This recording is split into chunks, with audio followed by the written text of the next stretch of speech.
भाई मुफ्ती साहब जीत गए जावेद अख्तर से, क्योंकि जिस हिसाब से जश्न मनाया जा रहा है उसे तो यही लग रहा है कि उनकी जीत हो गई है और उन्होंने गॉड को प्रूव कर दिया है वहाँ पे उस डिबेट के अंदर। वो सामने वाला इंसान बस कुछ बातों का जवाब नहीं दे पाया, कुछ उसकी उम्र हो गई या फिर कोई भी बात हो, इसलिए तुम जीत गए। भाई जो तुम वहाँ पे करने गए थे गॉड को एग्जिस्टेंस को प्रूव करने के लिए, वो तो तुम कर नहीं पाए और ना तुम कभी कर पाओगे। क्योंकि जब बात मानने पे आ जाती है तो हम कुछ भी मान सकते हैं, बट जब बात जानने पे आ जाती है तो तुम्हें भी पता है कि तुम जानते नहीं हो।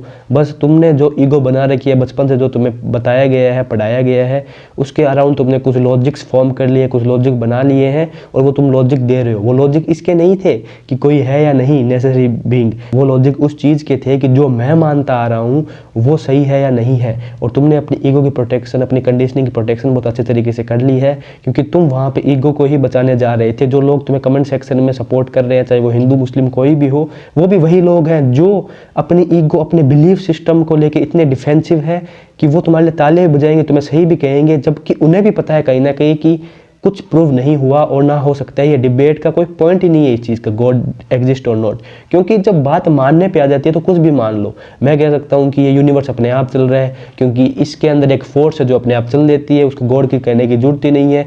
कोई और कह सकता है कि ट्रुथ इज गॉड, सत्य ही भगवान है। कोई और कह सकता है कि एक यूनिकॉर्न है जो इस सब को चला रहा है। कोई और कह सकता है कि भगवान अलग अलग रूप लेके आते हैं। हर एक बात सही हो सकती है। पता है क्यों? क्योंकि जब बात मानने पे आ जाती है ना तो तुम कुछ भी मान सकते हो, तुमको कोई भी छूट है। अब तुमने जो लॉजिक दिए थे वो लॉजिक दिए थे फ्री विल का, बट फिर खुद की बात पे ही कह दिया कि फ्री विल तो है, गलत भगवान की वजह से नहीं हो रहा है, बट हाथ में सब कुछ उसके है।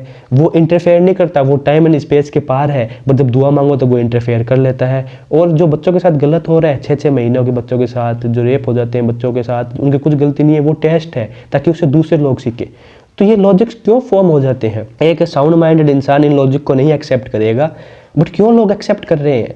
इसलिए नहीं कि ये चीज़ सही है या गलत है, इसलिए क्योंकि उनकी ईगो की प्रोटेक्शन हो रही है। गॉड खुद एक ईगो का एक टूल है कि तुम्हें सिक्योरिटी चाहिए, सेफ्टी चाहिए, इसलिए तुमने मान रखा है कि ऊपर कोई बैठा है। बात ये नहीं है कि कोई गॉड है या नहीं है, बात ये है कि तुम्हारी डेफिनेशन कितनी खोखली है गॉड की। ये दिखा देता है कि तुम खुद अंदर से कितने डरे हुए हो, और तुम्हारी भी गलती नहीं है, ये ईगो है, इसको काम ही डरना है, बस इससे पार ना जाना, ये दिखा देता है। कहते हैं कि गुड का पता नहीं चलेगा अगर ईविल ना हो तो। भाई साहब जिनके पास कॉन्शियसनेस होती है ना, वो अच्छा बुरा नहीं देखते, वो जो सही है वो करते हैं सिचुएशन के हिसाब से, कॉन्शियसनेस को यूज़ करते हुए।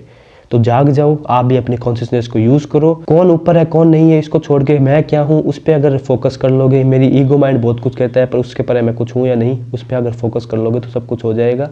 बाकी पूरा वीडियो मैंने बनाया है, हर एक पॉइंट के ऊपर डिटेल में बात किए, जाके बात कर लेना। कोई जीता बीता नहीं है, बस तुम्हारी ईगो की प्रोटेक्शन हो गई है थोड़ी सी। फुल वीडियो देख लेना।